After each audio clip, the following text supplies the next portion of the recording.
Kembali menyaksikan Profit CNBC Indonesia, kita masih bersama dengan Direktur Angkutan Jalan Kementerian Perhubungan RI, Ernita Titis Dewi, dan Development Director Maxim Indonesia, Dirhamsyah. Kita lanjutkan kembali Bu Titis dan juga Pak Dirham dialognya. Di segmen kali ini saya akan mengawali ke Pak Dirham terlebih dahulu. Pak Dirham, dari sisi masyarakat pastinya ingin biaya yang lebih murah dalam menggunakan fasilitas ride hailing. Tapi dari para pengemudi atau mitra pasti menginginkan biaya yang lebih naik ke atas begitu ya, karena memang melihat kesejahteraan mereka. Sebetulnya peran aplikator dalam kondisi seperti ini lebih mengarah seperti apa Anda lihatnya? Harus seperti apa? Oke, jadi dengan keadaan yang sekarang dari segi potongan dulu nih, biasa kan itu ya yang banyak dikeluhkan sama mitra. Oh, potongan per ordernya tinggi banget. Nah, kami di Maxim itu sudah slot, pokoknya kita maksimal pemotongan hanya di angka 15%. Dan itu bisa dicek di semua driver, jadi itu maksimal 15%, dan bahkan ada beberapa mitra-mitra yang mendapatkan kayak program dari kami yang bisa mendapatkan di angka 5% potongan per order.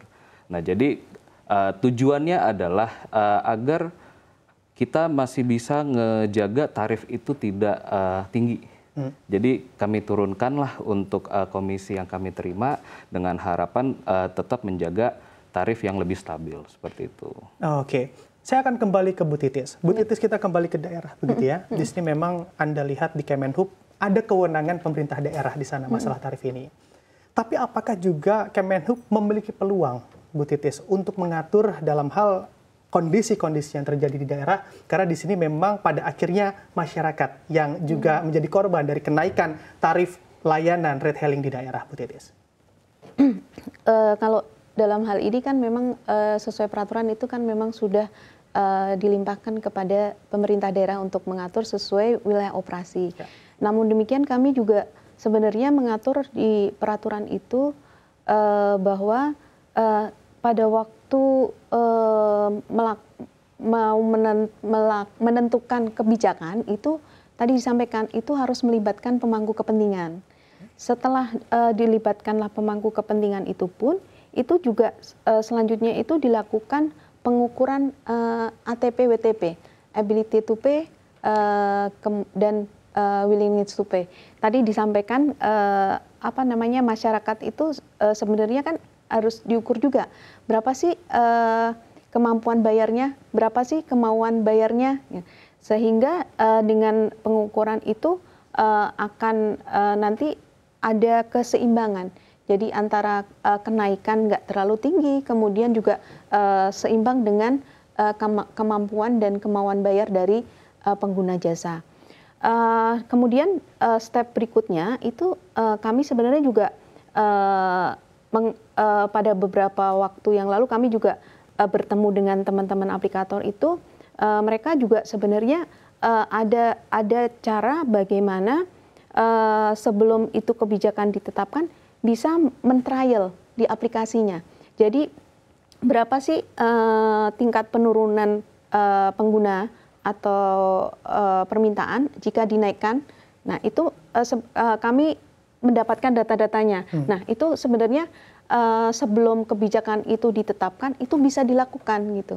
Jadi tidak nantinya terjadi titik equilibrium. Jadi sebenarnya tarif yang pas itu di berapa? Nah itu sebenarnya sudah ada di aturan, tinggal bagaimana step ini bisa dilaksanakan. Dan tentunya kalau memang ada uji coba seperti itu, aplikator bisa menyampaikan masukan kepada pemerintah daerah bahwa yang mau ditetapkan ini tuh tidak pas, nanti akan timbul seperti ini, seperti itu. Oke, walaupun regulasi aturannya ada di Kemenhub juga begitu ya Bu ya, tapi kalau misalnya permasalahan daerah ini agak sulit begitu maksudnya ya untuk mencapai Kemenhub, delik aduan hal-hal yang terjadi di daerah, memang harus ke pemerintah daerah begitu Bu Titis? Sebenarnya kan ada juga pengawasannya.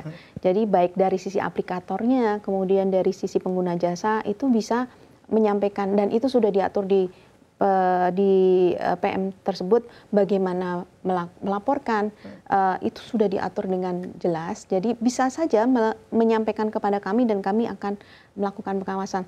Namun itu tadi karena kita membutuhkan itu tadi ada sesuai prosedur, ada pelaporan, itu sudah diatur dengan jelas. Oke, aturannya sudah jelas, Pak Dirham. Tapi untuk menyampaikan delik aduan gitu yang terjadi di daerah, seberapa sulit sebetulnya berbicara dan berkomunikasi di pemerintah daerah terkait hal ini? Oke, jadi beberapa bulan sebelum ini yang lagi hangat-hangatnya lah ya. Contoh kemarin di Batam yang terdekat, habis itu yang kedua di Jawa Tengah, Semarang. Oke, pemerintah daerah membuka komunikasi terkait hal itu. Tapi pada waktu itu sih kami rasa sepertinya agak terburu-buru nih.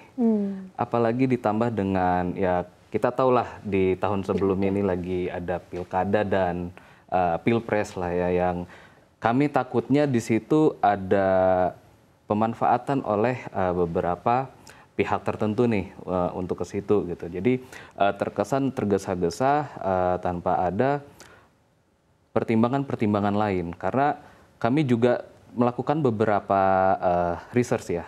Salah satunya di Yogyakarta melalui LKY, Lembaga Konsumen Yogyakarta, 50% masyarakat itu menolak untuk kenaikan, tidak setuju, dan 7%-nya itu sangat tidak setuju dari 100% itu. Nah, terus juga di Batam itu bahkan lebih tinggi lagi, 85% masyarakat tidak setuju ada kenaikan. Karena berdasarkan hal ini, itulah mengapa kami tidak menaikkan juga nih untuk komisi yang akan menerapkan flat di angka 15% paling tinggi. Tetapi juga tetap dari pemerintah daerah memaksakan nih untuk menaikkan tarif-tarif ini gitu. Terutama untuk roda 2 dan roda 4 seperti itu. Oke, terlihat aturannya dipaksakan begitu ya. Seperti Anda mau menanggapi Bu Titis terkait hal ini yang terjadi di daerah? Saya rasa saya kurang pas ya menanggapi. Oke, baik. Lalu kita melihat juga begitu ya bahwa memang tantangan di tahun 2025 ini pastinya lebih beragam dibandingkan tahun 2024 lalu. Masyarakat yang mana dihantam daya belinya, lalu juga rencana dari kenaikan tarif bahkan sudah berlaku di beberapa daerah kenaikan tarif ride hailing. Sebetulnya apa yang bisa Kemenhub lakukan dalam perannya begitu ya melihat kondisi secara general di tahun 2025 ini terkait tarif, Bu Titis? Terkait tarif ini kalau kami melihat bahwa tarif itu hal yang sensitif ya. Jadi tidak semata-mata kalau dinaikkan itu kadang-kadang dari sisi driver mungkin berpikir dengan tarif naik itu income akan naik. Seperti itu ya. Kemudian masyarakat melihat bahwa tarif naik mereka akan berpindah seperti itu karena mereka kan melihat pilihan itu ada banyak gitu, kayak misalnya dia menurunkan standar ada angkutan umum, mungkin bisa melihat seperti itu yang tadinya biasa naik ASK sampai tujuan, nanti dia sebagai last mile jadi cuman pengantar pas dia udah turun seperti itu ya. Nah dari sisi aplikatornya melihat bahwa apabila ini naik, pastinya kan dia melihat apakah order itu akan bertambah atau berkurang. Karena mereka kan melihatnya kan dari sisi pengali. Makin banyak jumlah yang pemesan, mereka akan mendapatkan margin atau pendapatan yang lebih.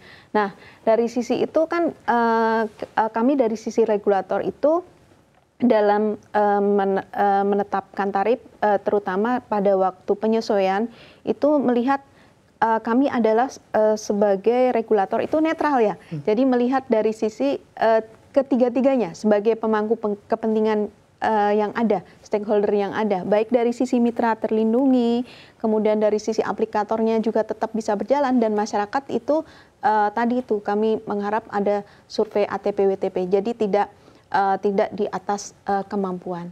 Mungkin saya bisa menanggapinya seperti itu. Oke, baik Bu Titis. Saya akan kembali ke Pak Dirham.